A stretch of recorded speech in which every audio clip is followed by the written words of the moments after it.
Bonjour les amis, j'espère que vous allez bien, je suis ravi de vous retrouver aujourd'hui pour une nouvelle vidéo afin de répondre à une question que vous êtes nombreux et nombreuses à me poser chaque matin sur Twitch, à savoir comment choisir et appréhender une ouverture aux échecs. Avant toute chose, petit disclaimer tout de même les amis, je vous rappelle que je ne suis pas un joueur professionnel ni un professeur d'échecs, donc tout ce que je vais vous dire dans cette vidéo est avant tout le fruit de mes expériences personnelles, de ce que j'ai pu observer et essayer pendant mon apprentissage. Dans celle-ci, je vais vous donner 4 conseils qui devraient vous permettre d'apprendre plus facilement une ouverture, mais aussi, plus généralement, de progresser plus facilement aux échecs. Déterminez votre profil de joueur. Alors je sais que dit comme ça, c'est peut-être pas très intuitif pour tout le monde, mais cela me paraît pourtant essentiel. Ce travail va vous permettre de déterminer quelles sont vos forces, vos faiblesses, vos préférences de structure, plutôt fermée, plutôt ouverte, de style de jeu, est-ce que vous êtes plutôt un joueur d'attaque ou de défense, etc. Ainsi, une fois ce travail effectué, vous allez pouvoir affiner un peu plus votre recherche et tomber plus facilement sur des ouvertures qui vous plaisent. Dans mon cas par exemple, après avoir effectué ce travail, alors d'abord seul, puis, et je vous le recommande d'ailleurs, en échangeant avec des amis et d'autres joueurs avec qui j'avais l'habitude de jouer, j'ai réussi à déterminer que j'avais quand même de grosses lacunes en tactique et un peu plus de facilité sur tous les concepts peut-être plus positionnels et stratégiques. J'ai alors choisi de m'essayer aux ouvertures initiées par les premiers coups C4 et D4 et ça m'a beaucoup aidé. Mon plaisir de jeu s'en est retrouvé décuplé, j'ai pu travailler en parallèle sur mes grosses faiblesses, donc là en l'occurrence la tactique, et ainsi grandement progresser. C'est donc quelque chose que je vous recommande chaudement avant de vous lancer corps et âme sur l'échiquier. Gardez toujours à l'esprit que votre façon de jouer est aussi le reflet de qui vous êtes et donc ce travail est vraiment très important et vous aidera à progresser. Comprendre les plans et les enjeux.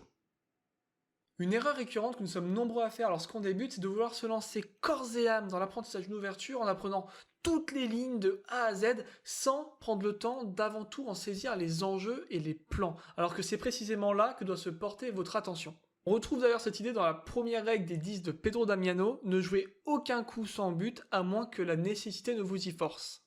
Dès lors, lorsque vous vous lancez dans l'apprentissage d'une nouvelle ouverture, vous devez avant tout en saisir les principes, puis, une fois ceux-ci intégrés, vous pourrez développer peu à peu vos connaissances sur la dite ouverture, notamment au fil de vos parties.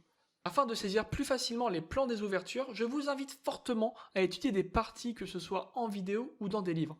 Cela vous aidera à comprendre plus facilement celle-ci, mais en plus, ça va vous permettre de constituer peu à peu votre culture échiquienne, et honnêtement, c'est captivant. Je vous mets d'ailleurs quelques chaînes YouTube en description qui fournissent vraiment un travail d'une grande qualité et qui, j'en suis sûr, pourront vous aider.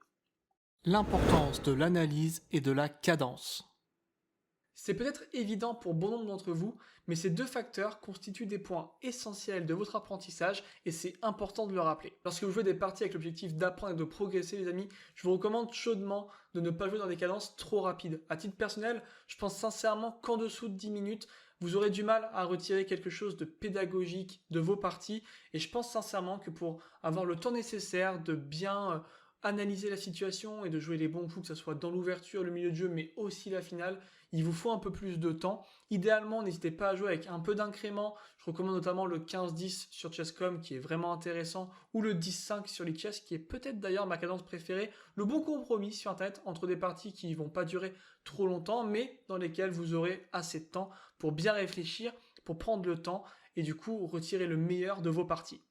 Par ailleurs, vous vous en doutez, l'analyse est essentielle pour permettre de progresser continuellement. Commencez toujours par analyser votre partie sans l'ordi. Essayez de voir et de comprendre ce que vous auriez pu faire de mieux, où sont vos erreurs, mais aussi vos bons coups.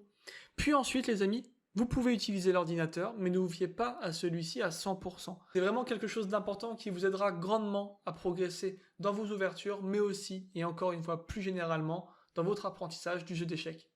Ne vous imposez pas de limites. Enfin, le dernier conseil que je peux vous donner, et c'est à mon sens, je pense, le plus important, ne vous mettez pas de barrières. Trop souvent, j'entends des joueurs qui me disent « Oh là là, j'aimerais bien essayer cette ouverture, mais il y a trop de théorie, ça va être trop compliqué pour moi, j'ai pas le niveau. » Stop! N'oubliez pas que vous jouez aux échecs avant tout pour vous faire plaisir. Alors ne vous limitez pas, et surtout pas pour de la théorie, car le jeu entier en est rempli. Plus vous serez curieux, plus vous découvrirez de nouvelles choses, plus vous prendrez de plaisir et plus vous progresserez. Ce jeu est trop dense pour vous imposer des limites et pour passer à côté de choses qui pourraient vous plaire. Alors surtout, faites-vous plaisir et soyez curieux. Voilà les amis, j'espère que cette vidéo vous a plu. Si c'est le cas, n'hésitez pas à me le dire en commentaire. Je suis curieux d'avoir vos retours sur ce genre de format. Je suis curieux de savoir si ça vous a plu ou pas, ce que je pourrais améliorer, etc. Donc n'hésitez pas à me le dire en commentaire.